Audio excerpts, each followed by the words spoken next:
ગોવિંદભાઈ પૂનમાજી પ્રજાપતિ ચોંડા મારી છોકરીને ઉપાડીને જવામાં વગતાજી વાઘાજી બોકા અહીંથી અમદાવાદ જીતી છોકરી અને અમદાવાદથી છોકરીને ભગાડીને લઈને આપતો રહ્યો બરોબર મને કોઈ ખબર હતી નહીં અને અમારે ધર્મેલા જેવું છે અમારે બેન કરેલી છે પછી એમાં આને મારા મને ગોમ વાળે દગો દીધો કે ભાઈ આ 4 વખત ગોમ ભેગું કર્યું મેં અને ગોમને કળબીએ એમ કહ્યું કે તમારી છોકરી પરત પાછી આપશો તો પાછી આપતો હજુ સુધી મને કોઈ નિર્ણય મળ્યો નથી અને પટેલ સમાજને બધી આલમને હાથ જોડીને વિનંતી કરું છું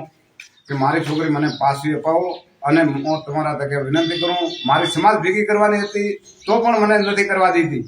કેમ કે એ કળબીએ કહ્યું કે ભાઈ અમે તમારી છોકરી પાછી આપશું અમારે નથી જોઈતી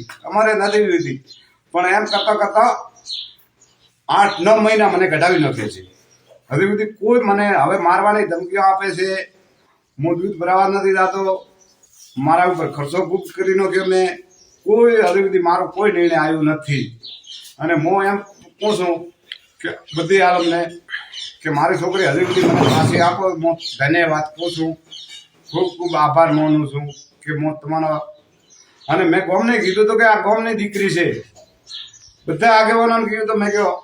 મેનાથી લઈને મોટા સુધી કે મારે આ નથી તમારી ગોમની સમાજની દીકરી છે બધી વરણને એમ હાથ જોડીને કીધું હતું અને શંકરના મંદિરે અમે 2 વખત ભેગા કર્યા અને મારા ઘરે પણ 2 વખત ભેગા કર્યા એમાં 4 વખત મેં ભેગા કરી અને ગોમને હાથ જોડી અને વિનંતી કરી હતી તો કળબીએ કહ્યું કે અમે તમારી છોકરી પાછી આપી દઈશું અને હજી સુધી મને કોઈ હાલ્યું નથી અને હવે ધમકીઓ આપે છે કે બેટા તને મારી નાખવાનો છે અને મારા ઉપર ટ્રેક્ટરે નાખ્યું પછી મારા ઉપર ફરિયાદો કરી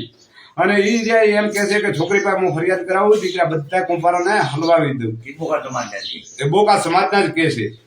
બોકા એમ કે છે કે હું છોકરી પાસે ફરિયાદ કરાવું તમે બધા હરિયા ગણતા થઈ જાજો અને તમે દીવશો નહીં અને જેલમાં હડશો એવું તો બોકા પરિવાર કહી રહ્યા આખાય કે તમે શું કરશો અમારું અને ઠાકરસિંહ સાહેબને હું વિનંતી કરું છું કે કદીકડા મારો વિડીયો તમારા સુધી આવે તો મને ઉપાર સમાજ જોઉં નાની સમાજ છે મારી અને અમે ગરીબ માણસ છીએ અમારા પાસે કોઈ પ્રૂફ રહ્યો નથી અને તમારા હાથ જોડીને વિનંતી કરું છું કે મારી દીકરી મને પાછી અપાવો ધન્યવાદ છે ખૂબ ખૂબ હું આભાર માનું છું